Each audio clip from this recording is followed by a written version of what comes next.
Hi everyone and welcome back. So as requested, I updated my Dhalpuri recipe.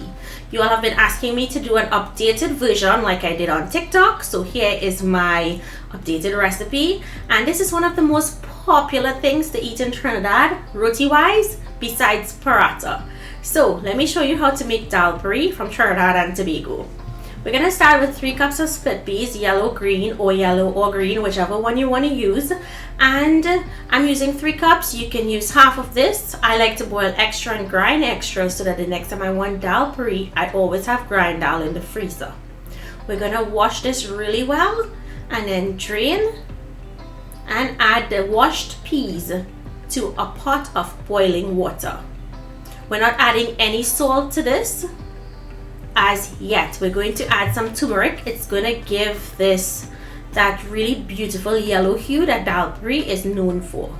Give this a mix. And we're going to allow this to cook for about 20 minutes. You want to keep your eye on it. You want to check it when it's 10 minutes because some split peas can boil quickly. Some take a little bit longer. You want when you put your finger through it, it snaps. You don't want it to be very, very soft. You want to strain, and I like to allow it to cool down. So look at it here. I'm putting a lot of force just to press that one, and this is with my fingernail going through it and it snaps. If it presses soft really easily, then you'll have to allow it to dry out because it would be like it would contain a lot of water and it will not give you a really nice Dhalpuri. So I add in chopped garlic, some shadubeni, hot peppers and pimento peppers, and I'm adding it to my food mill. And if you guys are interested in this food mill, I'll leave it as a link in the description for you all. And I love grinding my own dal, but if you didn't have a hand mill, you can also use a food processor, and make sure you do it in small batches so that it grinds really well and it's nice and smooth. If your dal is not smooth enough, it's going to puncture the roti when you're rolling it out and it will not swell. And I find the roti tends to come out a little stiff when it's like that. So you want a really smooth filling. So once you finish prepared the dal, we're going to add salt now. Here's where we add the salt, and we're going to go in with ground geera, roasted cumin seeds that you ground into a powder. And you can add as much or as little of this as you like. And now we're going to mix it. You want to squeeze it really well. Now this is a trick my mom taught me. When you hold it in your hands, you squeeze between your fingers and it softens the dal even further. So you get a really nice soft dal. So you get a really nice roti. So set that aside. Let's prepare the dough. So to 4 cups of flour. And my flour, I packed it into the cup. I didn't spoon it. I'm going in with a tablespoon and 1 teaspoon of baking powder. You're going to give that a mix to incorporate the baking powder throughout the flour. And then using hot water, we're going to add that to the flour and mix. Now I'm accustomed kneading flour with hot water, but if it's too hot for you, you can not use it so hot, or you can use a Danish dough hook or a spoon to help you knead it.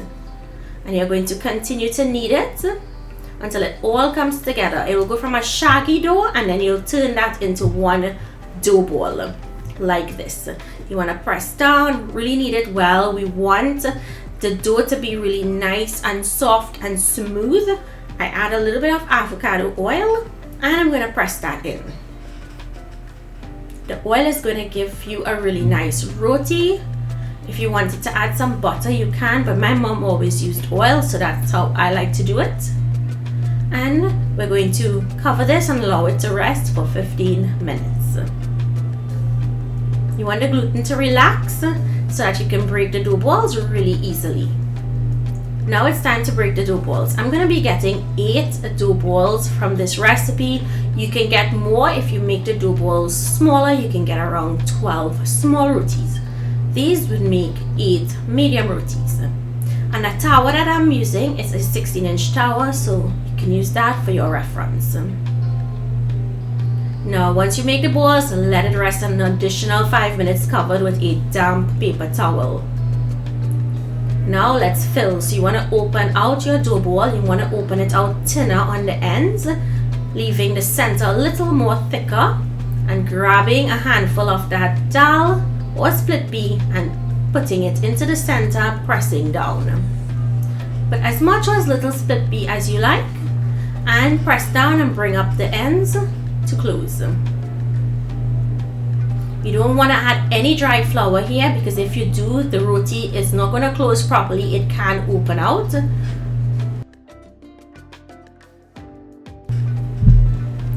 Roll it in your hands and place on a board. Now you can flour the board to make sure it doesn't stick. Cover and rest again for 5 minutes. And you're going to flour your surface and roll out your roti. You want to press to distribute the dal throughout the dough, throughout the ends, and then you're going to put a lot of pressure on the ends when you're rolling it. Don't put a lot of pressure on the middle. You want the ends to be really nice and thin.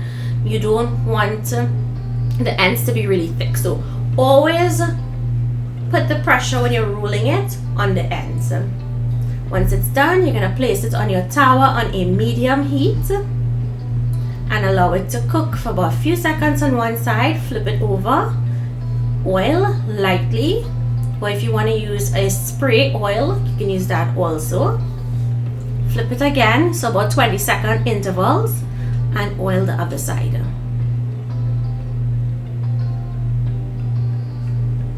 Now look at it swelling.